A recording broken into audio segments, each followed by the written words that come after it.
Hi, this is Adam Day, account manager and certified crop advisor with Northern Partners Co-op. I wanted to take a couple minutes here out in a bean field. Wanted to walk with you and show you what I'm looking for at late July here. Getting ready to make fungicide applications and wanted to share with you what I'm seeing. So as I'm walking in a bean field, this bean field here, this is planted in 30-inch rows. Beans are about waist high to me, about 3 foot, 3.5 foot tall. First thing I'm going to do when I walk into a bean field, I'm going to keep an eye out for some bugs, bug feeding, and see what the insects are looking like. I'm also going to look for disease. But a lot of times the first thing I'm going to do is I'm going to stage these beans. So pop out a bean plant, and when I'm staging beans, I usually pull one out, and then I follow myself up the main stem of the plant.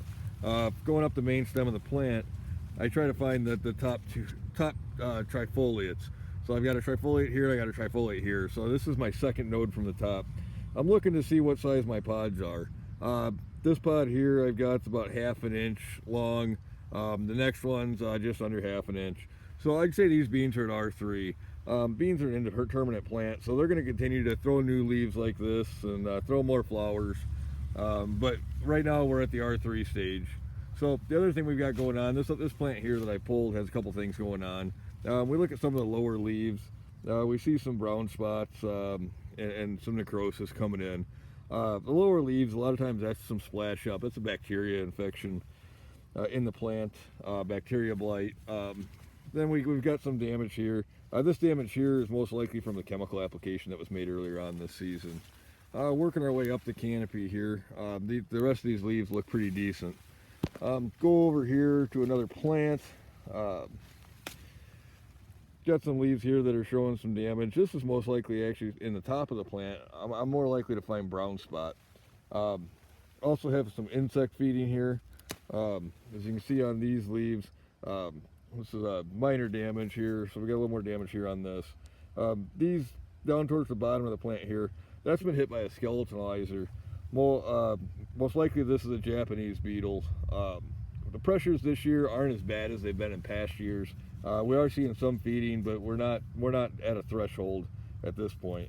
Towards the top of the leaf here, we see where something is eating through the veins as well as the tissue.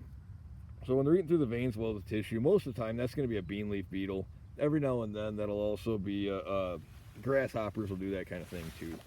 So then we try to keep our eye open for some more diseases coming in. This here, you can see that, get it in the right sun, you start to see some disease popping here.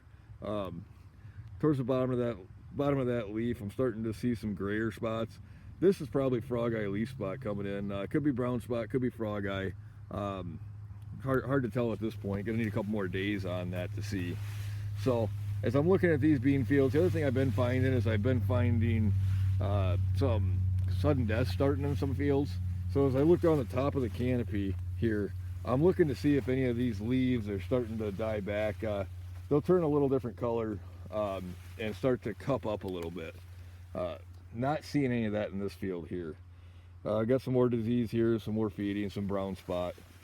So as we look through the canopy, that's what we're looking for. Here we go. I've found a set of leaves here. This is probably some sudden death coming in. I see the leaves are shaped a little different. They got a funny color to them. They'll turn yellow and then eventually they'll necrosis between the veins. The plant's going to die from the top down.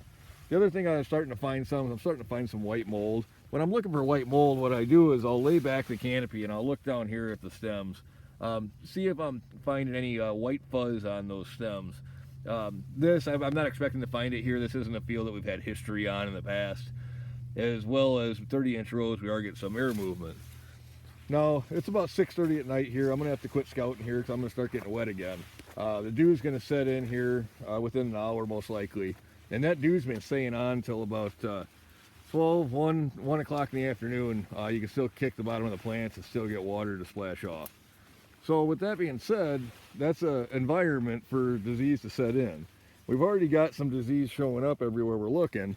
It's not taken over our crop yet, but the disease is here. And if we keep having these moist mornings and staying wet throughout the day, that disease is going to be able to spread.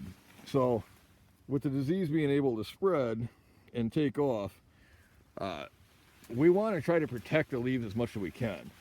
These leaves on these plants, when I pull another plant here, so when I'm looking at the pods, a set of pods here and a set of flowers, the energy that's from these to fill these, 50% of that's going to come from the trifoliate that is attached to that.